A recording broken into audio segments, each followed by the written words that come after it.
hello and welcome to the Startup Central. I'm Nenta Rai in New Delhi. This is the only show of its kind on Indian television dedicated, of course, to startups, but also technology, innovation, disruption. Basically, if it falls under the bracket of the new economy, it's here every weekday, 6 to 7 p.m. on ET Now.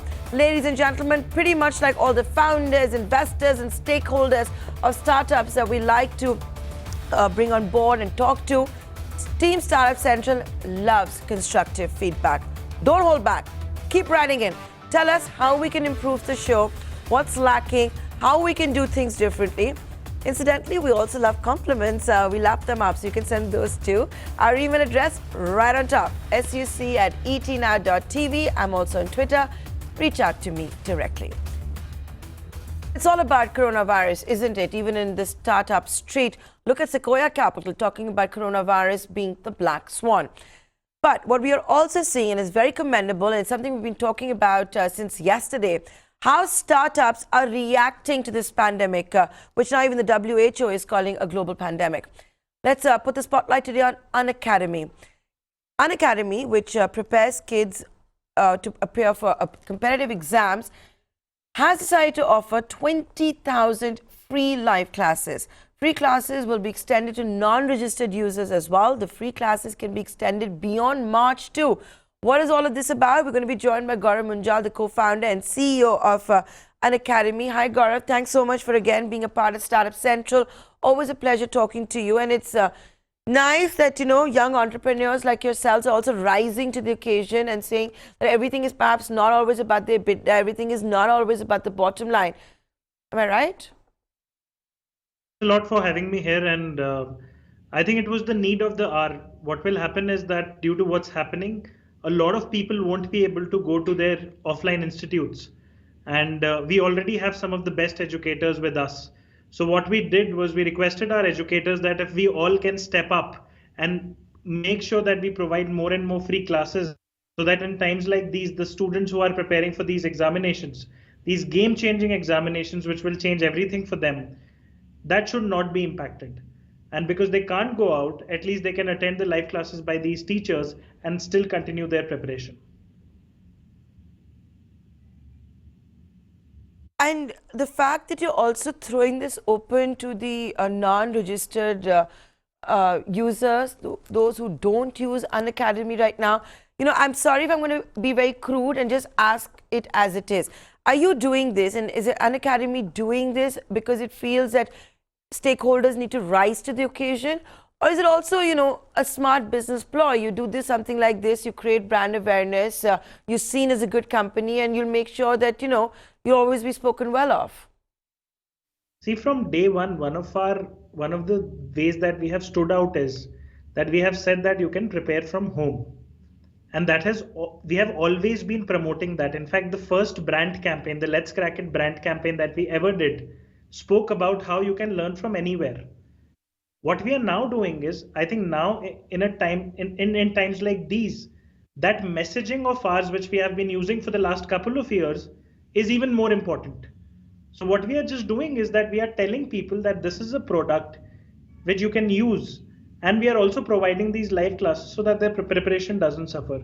So I think the business benefits from this. Our brand gets better, but it's also the need of the hour. I mean, educators will be taking many more free classes, and they are not getting a lot of additional incentives for that. What they get paid for to take paid classes, they are getting maybe few more incentives to take more free classes, etc. So they are doing it because they want to do it. I take your point. And, you know, can you also talk to me a little bit about the uncertainty that we're seeing? You know, you're called a Sunicorn. You've had a great time so far. Look at the fundraising, the kind of things that you folks and Unacademy have been doing. Now, you know, at the Economic Times Global Business Summit, I did watch a session live with Sequoia Capital's Rajan Anandan, as well as Make My Trips Deep Kalra, whose biggest advice to all entrepreneurs and startups was, revise your plans, review your plans, cash is king. Is that what's happening on Startup Street at the moment? I think we all went through a phase, especially in 2015 when startups were raising a lot of money and there were no business models and stuff like that. I think we have come a long way from there. I think the startups today, which have received a lot of funding, have a clear business model. They have a focus on unit economics, and I think not just recently, but since a long time, we have been internally talking about also focusing on revenue, focusing on the right unit economics and stuff like that. And I think not just during these times. I think at any point of time that is very, very essential if you want to build a sustainable business for a very long period of time, which you want that the business actually outlives you. If you want to do that, you need to focus on all these things. So you also believe that coronavirus could indeed be the black swan of 2020? I mean, it is. I think it's a 1 in 100 year event, and I think the measures taken by the Indian government are like I think the Indian government is taking a lot of measures, which I think some of the most developed nations are also not taking. So that's very good of them, and I think I'm also seeing a lot of CEOs who have declared work from home for all their offices. In fact, starting today, our 600 team members will also be working from their homes. So I think the more we take these preventive measures, the better it is, because then the spread of the virus gets delayed, and we can better prepare ourselves to handle the crisis. Okay, so you're also promoting work at home, 600 employees that Unacademy has. In their offices. Okay, so I take that point, and Gaurav, like you guys are still young, right? Like the traditional economy, the old economy, they have very established HR departments with years of experiences behind them, CEOs who've been CEOs for years, been part of the corporate world for many, many, many years. This is going to be a big test for the startup universe, and so who do you guys go to for advice? Because you don't have the experience, or maybe I think nobody in the world has anything to go by as a barometer when it comes to coronavirus, but they've been around long enough, whether the 2008 financial crisis or SARS, etc. What do you guys do? I mean, we all have internal groups. For example, we have investors like Sequoia and General Atlantic on board who obviously advise us. They are seeing a lot of companies and what a lot of other companies are doing. Then we are very well connected to the other founders and other CEOs. So I think internally we are a very well connected ecosystem. So we consult each other and we take quick measures. And one of the good thing about the startup ecosystem is that because like for us, I mean, in the morning we decided and we declared work from home. So I think the action that will be taken is quite quick compared to traditional businesses. But I think in times like these, traditional businesses will also act, and because we all need to act to make sure that we deal with the crisis in the right manner. In fact, in our building, Dell has already declared work from home for all their employees. IBM has already done that. You mentioned in the beginning that Flipkart has already done it. So we are seeing a lot of people do it, and I think we will be able to handle it. But I just think that we all need to act, especially the people who are at leadership positions, whether they are a business leader or they are a political leader, or any kind of leader. They need to act because they can't wait for something to happen before they act. I mean, your business will not go down if 15 days your people work from home. So, and today you have tools like Slack, Flock, Zoom, and using these tools, you can actually make sure that the productivity is not impacted. So at least in departments where people can work from home, in companies where people can work from home, should move there. And obviously there are sectors which will be impacted, like the restaurant businesses will be impacted and stuff like that. But I think in 2-3 months the world will things will be back to normal.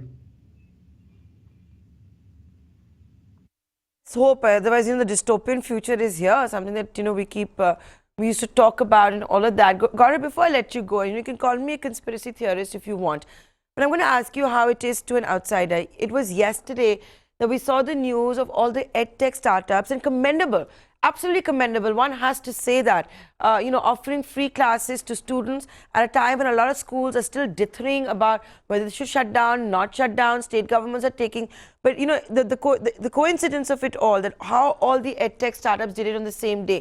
Do you guys have a WhatsApp group? Did you guys talk about it? Or was it actually just a coincidence? Or one started and the other was like, oh, even I should do it? I don't think there was internally any communication. We were all thinking about doing it. For example, we have been discussing internally with our teams for almost since almost a week. But I think and we were just figuring out on how to do it. See, it's not a competition. Even if you do it 2 days later, you have to get it right. I mean, we are not trying to like. In fact, I think Unacademy is the last one. In fact, all others did it much before. I think the other competitors did it 2 days earlier, or some did yesterday. I think we are the last ones to do it. But we were just trying to figure out what is the right way. We have 1,000 educators. If we have to do something and we want them to take more classes, we have to align all of them. So I think we were getting it ready. I think it's not a PR competition. What we have to do is we have to figure out that in times like these, if edtech platforms can come together and help everyone prepare better for their examinations, or if they get access to school education material, then we should all, like, whatever we can do, we should do. Completely point. When you're going to do it, you have to get it right. You have to make sure your educators are also on board. I don't know, have you handled massive influx of students, or is it too soon to talk about that? I mean, right now we haven't seen a sudden surge or something, but I think a lot of people are talking about it. A lot of people are looking for options, and I mean, I expect a surge maybe in the next few weeks if offline institutes shut down. But we are anyway there to provide the free live classes and stuff like that. So what our aim is that we want to spread the word out that online learning is something that actually you can go to, you can learn from, so that stigma that you have that maybe online is not as good as offline. I am a firm believer, and I mean that's a testament in the company that I'm building, that we think that online is in fact better than offline. And but in times like these, I don't want to talk about the competition between online and offline. In times like these, I just want to say that we all should come together and offer whatever services we can. In fact, I think if offline players can also use tools like Zoom and provide classes to their students, I think they should do that.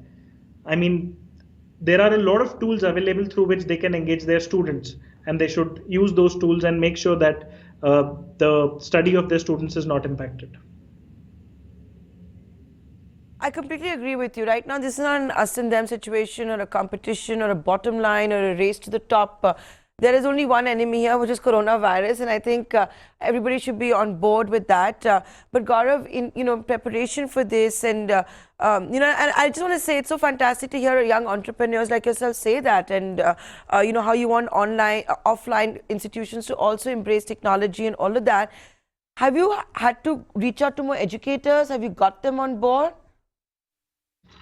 From day one, our model has been that educators teach from their homes.